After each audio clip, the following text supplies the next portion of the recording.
Hello, I wanted to give you an example of how you could use the beading grids in Google Sheets. So I have my beading grid open in Google Sheets. You've probably done the exact same thing and now you're watching this walkthrough video. So the first thing I would do is I would copy the spreadsheet. So I'm going to go to File and make a copy. And then I can keep that original one for any future projects. So that's what I would do first. I'd give it a good name as well and make sure that you save it in the appropriate folder where you're going to find it next. So let's call this one example video. Make a copy.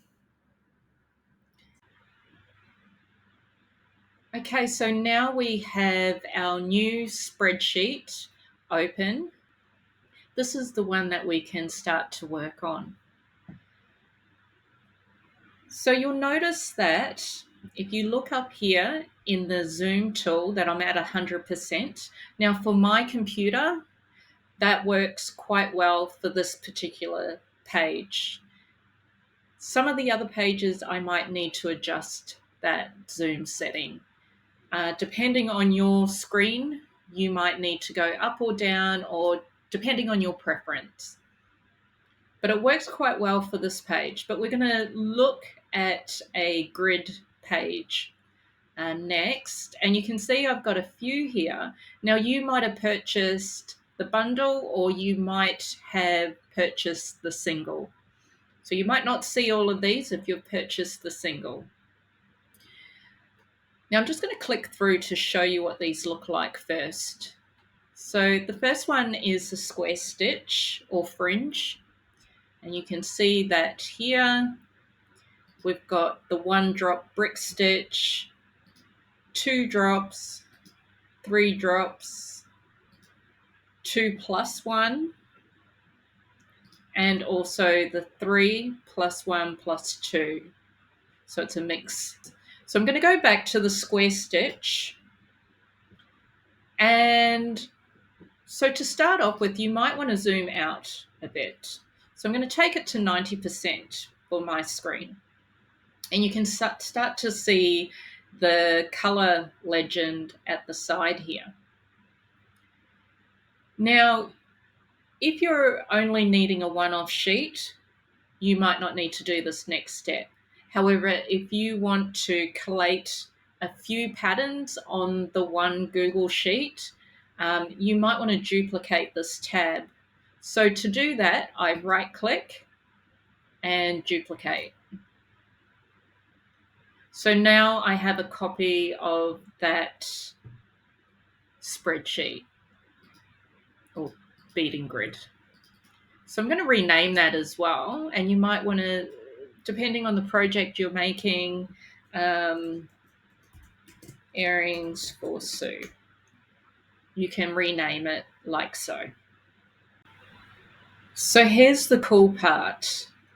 Picking out your colors and how you add them to the grid. So I'm about to show you what that looks like.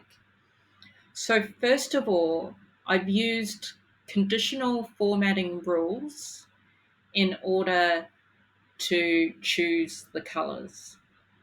Now you can go that way, or you could do it manually, picking a new color with each cell, like so. However, this might work better for you. I know it works better for me. So first of all, I like to come up with my color palette that I'm going to use. And I make sure I've got the hex colors for that, or you can choose them on the spot. So with the conditional formatting rules, each of these letters is assigned a color. So when I put one of these letters into a square, it brings the color over, like so. Now, in this cell, I could change that. Now, there is a letter there, but I've made it the same color, so it's hard to see. So I could change that. Say I changed it to H. That changes the color of that cell. So I've got some different colors that aren't in these default colors because, of course, you're not going to want to use these ones. Well, you might want to use some of them, but most of them, are going to be unique to your project. So what we need to do, and the guide to this is in here as well, so you can follow these steps. So first, you want to select all cells because you want all of these cells to follow that conditional formatting rule. So to select all cells, click the cell in the top left corner, this one here, this one up here.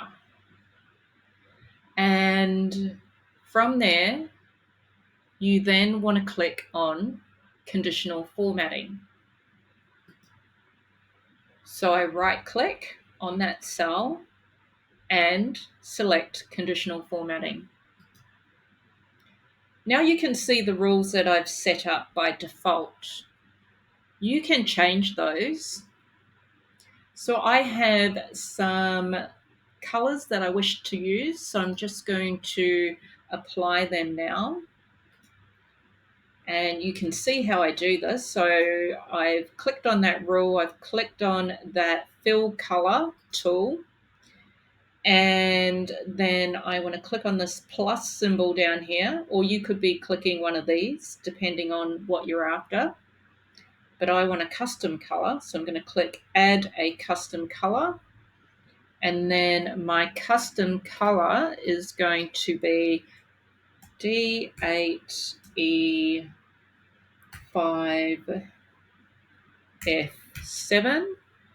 You could also adjust that by moving around in here. And then you can adjust the slider tool as well. I'm just going to go back to my color. So there's one. And also I'm going to copy that hex code. And I like to also change the text color, so I don't see any text in there. But you don't have to do that. So there's our first customized rule, and then we'll go into the next one. And we'll do that again. Let's go D8EEDF. I'm going to go for really pastel colors for this project. And I actually don't need to copy and paste that hex code because it maintains that last choice in there. So I can just go into text and choose that last color choice that I've made. And I'm going to change this one as well.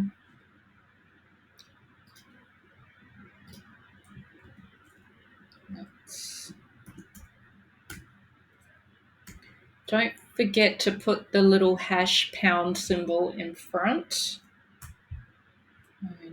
F.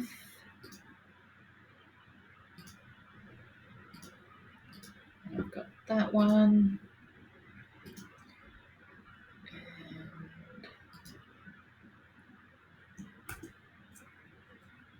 And FDF1C9.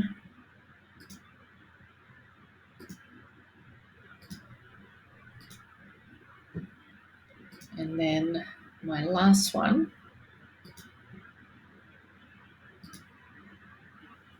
is FEDCD8. And then we'll update that one as well and click done. Okay, so there I've got my 4 colors. Now say I had more than these 7 colors here and I wanted to add a new rule. That's quite easy too, so I'll show you how to do that. So add another rule. Okay, now you can see it's selecting everything because there's no rule set yet. So I'm going to click on Format Rules. And at the moment, it just defaults to is not empty. I'm going to change that to text is exactly. Okay.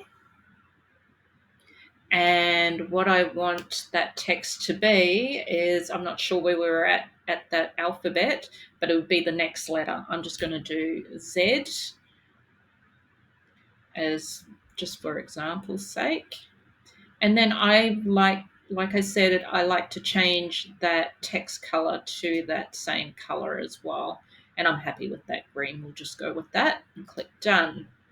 So now we have a new rule that's applied to all of our cells in that spreadsheet. Now I'm going to close this, and I must have done the same color for B. So if I type in Z, oh no, it's slightly darker, and then I can give it a little code to remind myself. And now once you have all your colors set up, you can basically go into here and design your earrings. And that's how you do it.